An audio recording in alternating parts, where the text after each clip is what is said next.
cette guinguette, elle existait, il y a déjà eu une guinguette, mais qui existait sous une autre forme finalement, parce que vous, si je comprends bien, vous venez de la reprendre. Exactement, elle a démarré en fait il y a un bon nombre d'années sous forme associative, puis après ça a été repris par un jeune couple et l'année dernière en fait avec mon associé Eric Arnoux, on aimait bien aller boire un verre là-bas parce que c'est vrai que le site est juste absolument magique, mais on pensait qu'il y avait peut-être un petit peu mieux à faire et on savait qu'il y avait un nouvel appel à projet lancé par la ville de Chinon, alors que c'est absolument pas notre métier, ni à Eric ni à moi-même.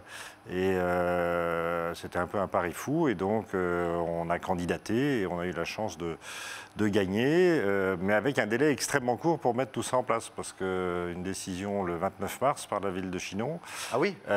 Et nous avons réussi, sachant qu'on est parti d'une page blanche, pour presque dire une plage blanche oui, à ce moment-là. En l'espace d'un mois, on a réussi à construire un chalet, trouver une équipe et animer tout ça. Voilà. Qu'est-ce qui vous a plu dans ce projet? Parce que vous venez de le dire, vous n'étiez pas dans ce domaine-là à la base. Non, du tout, mais bon, dans une vie antérieure, j'ai été dans le retail, dans les grands groupes de luxe, et donc il y a toujours trois règles qui sont l'emplacement, l'emplacement, l'emplacement, et c'est vrai que là, l'emplacement était juste absolument magique, donc forcément ça a joué un petit peu, et puis étant quand même un petit peu dans le métier de par mon activité principale qui est, puisque je suis trufficulteur, j'ai souvent affaire au restaurant étoilé, donc c'est un petit domaine que je connais, et pourtant je m'étais toujours juré de jamais passer de l'autre côté de la barrière parce que je me disais ils ont des vies pas possibles et finalement c'est raté. Je me retrouve finalement du même côté de la barrière avec Eric et on s'amuse beaucoup, c'est ça qui est important. On a la chance d'être entouré d'une jeune équipe qui eux sont vraiment du métier, ont été formés soit dans des brasseries à Paris ou dans des grands restaurateurs parisiens, donc il y a un véritable savoir-faire. Et on n'aurait pas pu réaliser tout ça sans une équipe soudée autour de ce projet-là. Oui, vous êtes assez nombreux quand même. Enfin, vous êtes combien à peu près? À l'origine, on pensait être 6, 7, et puis finalement, ça remporte un vif succès. En plus de ça, on a des plages horaires qui sont importantes parce qu'on ouvre à 11 h le matin jusqu'à... Particularité, hein? Oui, 11 h du matin jusqu'à minuit en semaine et 1 h du matin le week-end. 6 jours sur 7, mais tel que c'est parti, on va probablement être 7 jours sur 7 en juillet-août. Donc, effectivement, il faut staffer pas mal. Vous l'avez dit, vous êtes parti avec des délais courts, c'était compliqué de tout mettre en place. Maintenant, vous avez ouvert au début du mois. C'est parti, là, on peut vous rendre visite. On peut tout à fait nous rendre visite, donc tous les matins à partir de 11 h. On sert à manger toute la journée en non-stop. Jusqu'à 11 h 30 le soir, ce qui est un peu un exploit dans le coin. Ça faisait partie en fait des constats que nous avions fait avec mon associé, c'est que malheureusement les touristes, quand ils arrivaient à Chinon, très souvent à 1 h 30, ils ne pouvaient plus rentrer dans un restaurant et le soir, pareil, à 9 h 30, tout était fermé. Et on s'est dit c'est pas possible, on est quand même dans un site touristique absolument magique. On sait que c'est une année où on va avoir énormément de touristes, a priori les réservations sont plutôt très bonnes dans ce domaine-là, donc c'est indispensable de pouvoir les accueillir dans de bonnes conditions. Parlons-en, vous parliez de nourriture, ça va être l'une de vos grandes particularités. Service non-stop dès 11 h et nourriture locale. Nourriture locale, parce qu'une fois encore, le constat qu'on a fait, c'est que c'est un lieu magique, mais ce lieu ne nous appartient pas. Il appartient d'abord aux Chinonnais, on est sur un domaine public. Donc on souhaitait que ça puisse être accessible à tous les Chinonnais. Et quand je dis à tous les Chinonnais, c'est toute génération, véritablement. Et donc on souhaitait aussi pouvoir mettre en avant les savoir-faire de la région. Si on a réussi en si peu de temps à construire tout ça, c'est parce que justement on a fait appel à des artisans locaux qui se sont retroussés les manches et qui en l'espace d'un mois ont véritablement réalisé un miracle quelque part. Beaucoup n'y croyaient pas, même notre banquier n'y croyait pas, et pourtant on l'a fait. Et donc, dans cette démarche-là, effectivement, on fait travailler des producteurs locaux.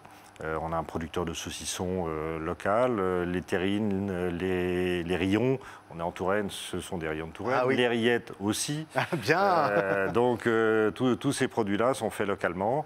On a une bière locale d'Amboise. Alors, certes, c'est pas tout à fait Chinon, mais ça reste dans le département. C'est local quand même. C'est local quand même. Et plein d'autres produits comme ça qui proviennent de producteurs de la région. Ouais, c'était important, ça allait avec. Et votre vin, c'est le vôtre?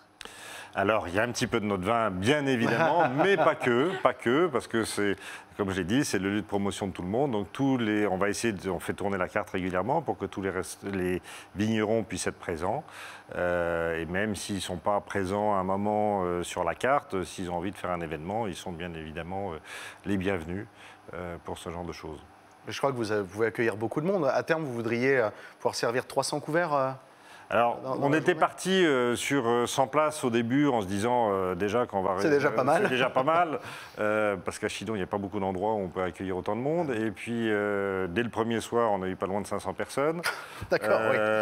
Et donc, on est déjà à 200 places assises. J'avais dit comme ça pour m'amuser, allez... Peut-être qu'un jour on montera à 300 places, mais on est en train de travailler pour monter à 300 places là dans les semaines qui viennent. En tout cas, il y a du succès jusqu'ici. Je crois qu'il y avait une véritable attente. Bon, on est gâté par le temps, il ne faut pas se leurrer. C'est quand même un lieu en extérieur, donc voilà. Mais à côté de ça, il y avait une véritable attente des Chinonnais. Il y en a beaucoup qui viennent, qui nous disent « Ah, ça fait depuis longtemps qu'on n'était pas venu là, on est content de revenir, de trouver des bonnes choses, de trouver des bons produits. » Donc si en plus de ça, on a les touristes derrière, normalement, ça devrait marcher. Et en quelques mots, on va avoir droit à des animations aussi, concerts, spectacles de danse. Une guinguette dit forcément danse, concert, etc. Donc pour tout le monde, on a commencé par un concert de rock, mais on va avoir des thés dansants tous les jeudis après-midi avec les accordéons, parce que qui dit guinguette dit forcément accordéon. Bien sûr. Bien évidemment. On peut avoir des après-midi avec des artistes. On a la chance d'avoir Jean-Pierre Blanchard à Chinon qui a accepté de nous peindre toute la devanture dans un esprit guinguette où il nous a fait François Rabelais à la Monnaie avec un canotier. On l'a vu en image en train de peindre. Ouais. Exactement, donc ça se voit dès qu'on traverse le pont de Chinon, ça se voit de loin. Donc c'est ça qui est sympa. Et donc tous les week-ends, l'objectif c'est d'avoir au minimum un concert par week-end, plus d'été dansant, des après-midi salsa, des après-midi country. Voilà, c'est fou finalement le nombre d'associations de danse qu'il peut y avoir sur le département et qui du coup sont contents de pouvoir venir sur ce site. Il va y avoir une piste de danse pour ça justement, pour accueillir tous ces groupes.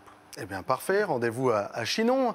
Alors, merci beaucoup, Serge. Merci à vous. La guinguette rabelaisienne de Chinon, elle est ouverte tous les jours de 11h à minuit, jusqu'à 1h le week-end même. Elle est fermée le mardi. C'est pas grave, on vient pas le mardi, on vient un autre jour. C'est aussi simple que ça, avec des animations tous les week-ends. À ne pas rater. Merci beaucoup, Serge.